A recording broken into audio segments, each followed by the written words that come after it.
আল্লাহর নিখুঁত সৃষ্টি হল উট। উট লোনা পানি পান করতে পারে, এমনকি মৃত সাগরের পানিও। এতে তার রক্তচাপ বাড়ে না, কারণ তার কিডনি পানিকে ফিল্টার করে যাতে সে তা পান করতে পারে। কাজেই তার কিডনি লবণ থেকে পানি আলাদা করে দেয়। উট কাঁটাও খেতে পারে, এতে তার পাকস্থলী ও অন্ত্রের কোনো ক্ষতি হয় না, কারণ তার লালা অ্যাসিডের মতো, যা কাঁটা গলিয়ে দেয়। পরে সে ওই কাঁটা রুটি ও আটার মতো খেয়ে ফেলে। এজন্য হাতে পায়ে কাঁটা ফুটলে আরব বেদুইনরা সেখানে উটের লালা লাগিয়ে দেন এবং সে কাঁটা গলে বেরিয়ে আসে। উটের চোখের পর্দা দুটি, একটি পাপড়ির পর্দা এবং অন্যটি মাংসের। এজন্য মরুভূমি ধূলিকণার মধ্যেও চলতে পারে এবং তার চোখের কোনো ক্ষতি হয় না, কারণ সে তখন স্বচ্ছ পাপড়ির পর্দা তা বন্ধ করে দেয়। উট তার দেহের তাপমাত্রা পরিবর্তন করতে পারে। বরফ ঢাকা জমিতে থাকলে সে তার তাপমাত্রা বাড়াতে পারে এবং উত্তপ্ত মরুভূমিতে থাকলে সে তার তাপমাত্রা কমাতে পারে। আর উট কিভাবে তাকে সৃষ্টি করা হয়েছে? আল কুরআন 44/17। উট প্রকৃতির এক মহাবিস্ময়, আর এটি 53 ডিগ্রি গরম এবং -1 ডিগ্রি শীতেও টিকে থাকতে পারে। মরুভূমির উত্তপ্ত বালুর উপর ঘন্টার পর ঘন্টা পা ফেলে রাখে, কোনো পানি পান না করে মাসের পর মাস চলে। মরুভূমির বড় বড় কাঁটা সহ ক্যাকটাস খেয়ে ফেলে।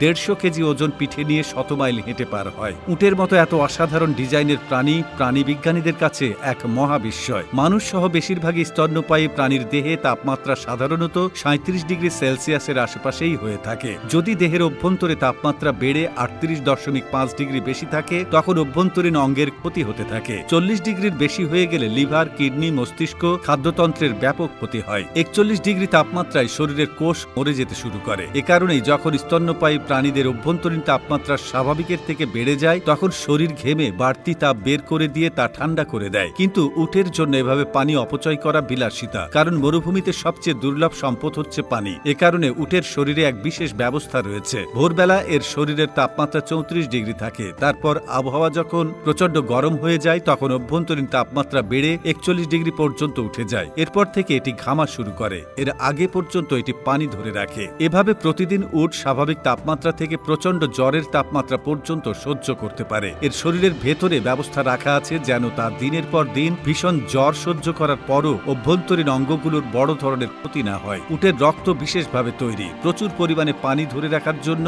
উট যখন একবার পানি পান করা শুরু করে, তখন এটি প্রায় 130 লিটার পানি, প্রায় 3টি গাড়ির ফুয়েল ট্যাঙ্কের সমান পানি 10 মিনিটের মধ্যে পান করে ফেলতে পারে। এই বিপুল পরিমাণে পানি অন্য কোনো প্রাণী পান করলে রক্তের মাত্রা অতিরিক্ত পানি গিয়ে রক্তে অভিস্রবণ চাপের কারণে রক্তের কোষ ফুলে ফেঁপে ফেটে যেত। কিন্তু উটের রক্তের কোষে এক বিশেষ আবরণ আছে, অনেক বেশি চাপ সহ্য করতে পারে। এই বিশেষ রক্তের কারণেই উটের পক্ষে একেবারে এত পানি পান করা সম্ভব হয়। একবার যথেষ্ট খাবার এবং পানি দেওয়ার পর একটি উট 6 মাস পর্যন্ত কোনো খাবার বা পানি পান না করে টিকে থাকতে পারে।